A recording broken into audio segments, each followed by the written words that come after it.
Charlie Garg. இந்த ஒரு பேர் தான் உலகம் ஃபுல்லா லாஸ்ட் ஒரு 2 நாளா எல்லார்னாலயும் பேசப்பட்டுட்டு இருக்குது. காரணம் டொனால்டு ட்ரம்போட one of the best friend, one of the youngest friend வந்து 3000 பேர் பார்த்துட்டு இருக்கிற நேரத்துல அமெரிக்கால சுடப்பட்டிருக்காங்க. இறந்தும் போயிருக்காங்க. 31 வயசு ஆகுது.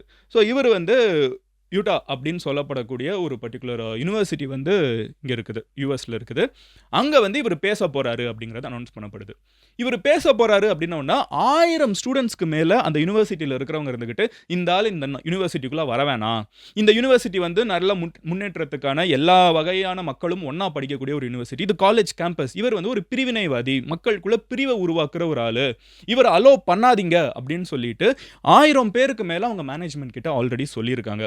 பட் அவங்க காலேஜ் மேனேஜ்மெண்ட் இருந்துகிட்டு இங்க பாருங்கப்பா, பேச்சுரிமைங்கிறது அமெரிக்கால எல்லாருக்குமே இருக்குது. யுஎஸ் அப்படின்னு சொன்னாலே ஃப்ரீடம் ஆஃப் ஸ்பீச்ங்கிறது டாப்ல இருக்கும். அப்ப யாருனாலும் எதனாலும் பேசுறதுக்கான உரிமை இருக்குது. அக்செப்ட் பண்றதும் அக்செப்ட் பண்ணாம போறதும் அவங்களோட தனிப்பட்ட கருத்து. ஸோ சார்லி கர்க் அப்படிங்கிறவர் வரதான் போறாரு, அவர் பேசதான் போறாரு அப்படின்னோடனே யுஎஸ்லேயே பார்த்தீங்கன்னா சார்லி கர்க்கை வந்து ஜென்ரலாகவே பிடிச்ச குரூப் இருக்காங்க, பிடிக்காத குரூப் இருக்காங்க. பிடிக்கிறவங்க யாருன்னு பார்த்தீங்கன்னா மோஸ்ட்டாக இந்த ட்ரம்ப்போட சப்போர்ட்டர்ஸ். ட்ரம்ப்புக்கு பயங்கரமா, அதாவது நம்ம எல்லாருமே ஓட்டு போடுவோம் எலெக்ஷன்ல. ஆனால் நம்ம ஓட்டு போடுற கட்சிக்கு, அது எந்த கட்சியாக இருந்தாலும் சரி, டிஎம்கே, ஏடிஎம்கே, நாம் தமிழர் கட்சி, கம்யூனிஸ்ட், நீங்கள் பிஜேபி, காங்கிரஸ், யாருனாலும் எடுத்துக்கோங்க. இது எல்லாருமே எல்லா கட்சிக்கும் ஓட்டு போடுற ஒரு பழக்கம் இருக்குது. ஆனால் அதுக்கு பயங்கரமாக முட்டு கொடுக்குறவங்க இருப்பாங்க தெரியுமா?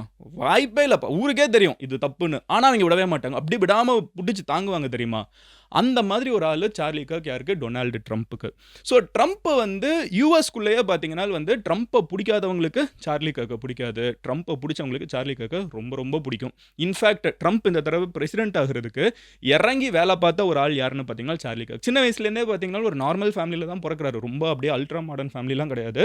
பட் சின்ன வயசுலேருந்தே வந்து வளர்றப்போ இந்த வெள்ளைக்காரங்க யூஎஸ்ல இருக்கணும், கருப்பினத்தவங்கலாம் வந்து பிளாக்ஸ், ஓகேவா, அடிமைகளா யூஎஸ்க்கு வந்து அவங்க பெர்மிஷன் இல்லாமல் இழுத்து செல்லப்பட்ட அந்த பிளாக் அமெரிக்கன்ஸ் இருக்காங்கல்ல, அவங்கெல்லாம் வந்து தேவையில்லாம கஷ்டப்படுற வெள்ளைக்காரங்களோட இடத்த எடுத்துக்கிட்டாங்கன்னு ரொம்ப தப்பான ஸ்டேட்மெண்ட்ஸை நிறைய மேக் பண்ணியிருக்காரு. இந்த மாதிரி அவரை பற்றி நான் அவர் என்ன நடந்திருக்குன்னு சொல்றதுக்கு முன்னாடி அவர் பேசின சில ஸ்டேட்மெண்ட்ஸ் உங்ககிட்ட சொல்றேன். சொன்னேன்னா உங்களுக்கு இது எந்த மாதிரி ஒரு ஐடியாவிலேருந்து இவர் பேசுறாருன்னா, ஐடியாலஜி என்ன, ஏன் நிறைய பேர் இவரை வெறுக்கிறாங்க, ஏன் இவரை நிறைய பேர் சப்போர்ட் பண்றாங்க, ரெண்டுமே உங்களுக்கு தெரிஞ்சிடும். ஸோ ஒரு 10 ஸ்டேட்மெண்ட் இவர் மேக் பண்ண ஸ்டேட்மெண்ட்ஸ் வந்து நீங்க ஒத்துக்கலாம், ஒத்துக்காம போகலாம். பட் இந்த ஸ்டேட்மெண்ட்ஸ் எல்லாம் வந்து அவர் பயங்கர கான்ட்ரோவர்ஷியலா ஆக்கி இருக்கக்கூடிய ஒரு 10 ஸ்டேட்மெண்ட். இந்த ஸ்டேட்மெண்ட்ஸ்லாம் சொன்னதுனால தான் அந்த காலேஜ்ல இருக்கக்கூடிய 1000 ஸ்டூடெண்ட்ஸ் வந்து ஒரு ஆள் வர வேணாம்னு சொல்றாங்க. இன்வைட் பண்ணி கூப்பிடுறது ஒன்று, அப்புறம் வந்ததுக்கு அப்புறம் பிடிக்கலன்னா கண்டுக்காம போறது ஒன்று. பட் வர வேணான்னு 1000 பேர் சொல்றாங்கன்னா எந்த மாதிரி ஒரு கேரக்டர்னு யோசிச்சு பாருங்க. நான் சொல்லக்கூடிய 10 விஷயத்த சொல்றேன். இவரோட ஒரு யூஎஸ்பிஏ என்னன்னு பாத்தீங்கன்னா, யூனிக் செல்லிங் பாயிண்ட் என்னன்னா, இவரோட வஸ்ட் எதிரிகள் இருப்பாங்க தெரியுமா? இவர் பேசுறது வந்து தப்புன்னு 100% நம்பக்கூடிய ஆட்கள் கிட்ட வந்து டைரக்டா அந்த காலேஜ் கேம்பஸ்ல உட்கார்ந்து, மெயினா ஒரு காலேஜ் தான் டார்கெட் பண்ணுவாரு. ஸோ அங்க போய் உட்கார்ந்துகிட்டு அவங்களோட கேள்விக்கு வந்து ஒரு டைரக்டா பதில் சொல்வாரு.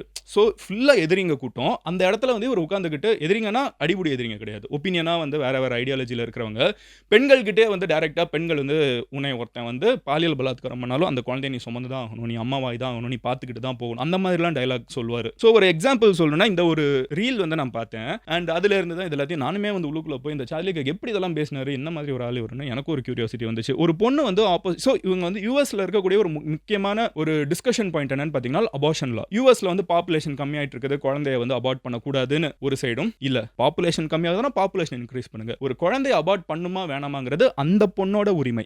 எந்த பொண்ணு பிரெக்னெண்டா இருக்காலும் அந்த பொண்ணோட உரிமை. சொசைட்டியோ கவர்மெண்ட்டோ அதுக்கு ரூல்ஸ் போடக்கூடாது.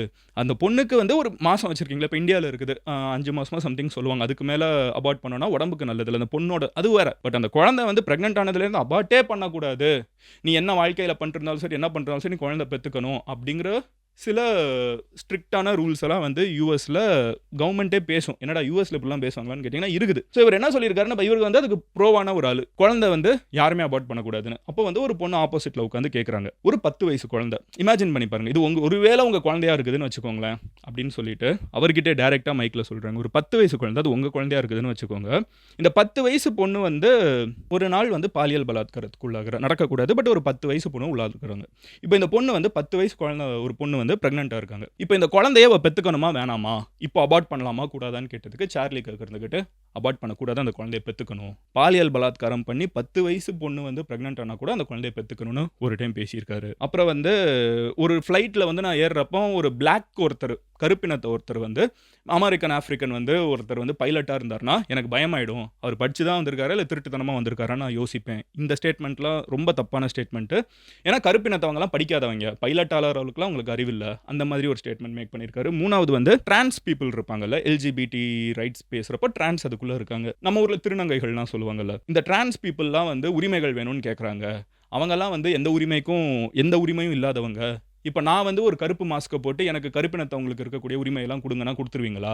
ஏன் டிரான்ஸ் பீப்புளுக்கு மட்டும் அதெல்லாம் கொடுக்கணும், அவங்களுக்கு அதெல்லாம் கொடுக்கக்கூடாது அப்படின்னு சொல்லி ஸ்டேட்மெண்ட் மேக் பண்ணியிருக்காரு. அப்புறம் வந்து கருப்பினத்தவங்கெல்லாம் அமெரிக்காவுக்கு வந்து வெள்ளை இனத்து மக்களோட இடங்களை வந்து பிடுங்கிட்டாங்க.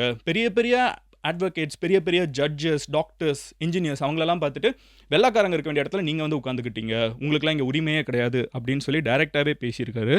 மார்ட்டின் லூத்தர் கிங் உலகம் ஃபுல்லாக வந்து அதிகமாக போற்றப்படக்கூடிய ஒரு பர்டிகுலர் தலைவர், காந்தி மாதிரி, நெல்சன் மண்டேலா மாதிரி மார்ட்டின் லூத்தர் கிங் ஒரு கருப்பின குழந்தையும் வெள்ளை இன குழந்தையும், ஒரு ஒயிட் அண்ட் பிளாக் சைல்டு வந்து ஒன்றா கைகோர்த்து நடந்து போகணும், அந்த நாள் வந்து அமெரிக்காவில் வந்து உண்மையிலே சுதந்திரம் இருக்கும், ஐ ஹேவ் அ ட்ரீம் அப்படின்னு சொல்லி அந்த ஸ்பீச் கொடுத்த மார்ட்டின் லூத்தர் கிங். அதாவது மக்கள் வந்து இந்த நிறம் அப்புறம் வந்து லாங்குவேஜ் இதெல்லாம் வச்சு பிரிஞ்சுக்கிட்டு சண்டை போடாமல் எல்லாரும் ஒன்று சேர்ந்து மனிதர்களாக இருக்கணும்னு சொன்ன மார்ட்டின் லூத்தர் கிங் வந்து ஒரு ஃப்ளாடு மேன், அவர் ஒரு தவறான மனிதன், அவரை வந்து ஓவர் ஹைப் பண்ணி வச்சிருக்காங்க ஹிஸ்ட்ரியில் அப்படின்னு சொல்லிட்டு சார்லி கர்க் பேசியிருக்காரு. பெண்கள் வந்து என்றைக்குமே ஆண்களுக்கு கீழே பத்திரமா நல்ல லீடராக இருக்கிற ஆண்களுக்கு கீழே இருந்துக்கணும், அவங்க முன்னேறி தனியாக போகிறது வந்து அவங்களுக்கு நல்லதில்லை அப்படின்னு இருக்காரு. அப்புறம் வந்து அமெரிக்காவில் வந்து துப்பாக்கி கலாச்சாரம்ங்கிறது ஒரு மிக மோசமான ஒரு கலாச்சாரம். எல்லாருமே துப்பாக்கி லைசன்ஸ் இருந்தால் வச்சுக்கலாம் அப்படின்னு ஒரு கலாச்சாரம் இருக்குது. இது வந்து நிறைய ஸ்டேட்டில் வேணாம்பாங்க, நிறைய ஸ்டேட்டில் வேணும்பாங்க. இந்த பிரச்சனை போய்கிட்டே இருக்குது யூஎஸில், ஒரு முக்கியமான ஒரு பிரச்சனை. ஓகேவா? இதுக்கு சார்லி கர்க், அதாவது துப்பாக்கினால சுடப்பட்டு இறந்து போன சார்லி கர்க் என்ன சொன்னார்னால், இன்ஃபேக்ட் அவர் இறந்து போகிறப்பவும் இதை பற்றி தான் பேசிட்டு இருந்தாரு. ஒருத்தன் ஆப்போசிட்ல வந்து கேட்டுட்டு இருக்காங்க, ஏங்க இதை சப்போர்ட் பண்றீங்க, இத்தனை பேர்கிட்ட துப்பாக்கி இருக்கிறது நல்லது இல்லையே, பத்திரமான ஒரு விஷயம் இல்லையே அப்படின்னு கேட்கிறப்ப அவர் என்ன சொல்லியிருக்காருன்னா, அங்கங்க 1-2 பேர் செத்து போறாங்கிறதுக்காக துப்பாக்கியெல்லாம் நிறுத்தக்கூடாது, அமெரிக்கன்ஸ் வந்து என்னைக்குமே துப்பாக்கியை வச்சுக்கணும், ஒரு ஆயுதமா அவங்க வச்சுக்கிறதுல எந்த தவறும் கிடையாது அப்படின்னு பேசிட்டு இருக்கப்பமே அவர் வந்து சுடப்பட்டிருக்காரு. வீடியோ என்ன சடனா நின்றுச்சுன்னு யோசிக்காதீங்க, இதுவும் நம்ம சேனல் தான், பட் இது மதன் கௌரி கிளிப்ஸ். ஒரு பெரிய வீடியோவோட முக்கியமான போர்ஷன்ஸை மட்டும் கட் பண்ணி போஸ்ட் பண்ற சேனல். நீங்க ஃபுல் வீடியோவை பார்க்கணும்னு நினைச்சீங்கன்னா இங்க இருக்கிற கார்டை கிளிக் பண்ணலாம், ஆர் கீழே இருக்கக்கூடிய கமெண்ட் செக்ஷன்ல லிங்க்கும் இருக்கும், டிஸ்கிரிப்ஷன்லயும் லிங்க் இருக்கும், அதையும் கிளிக் பண்ணி மெயின் சேனல்ல ஃபுல் வீடியோ பார்க்கலாம்.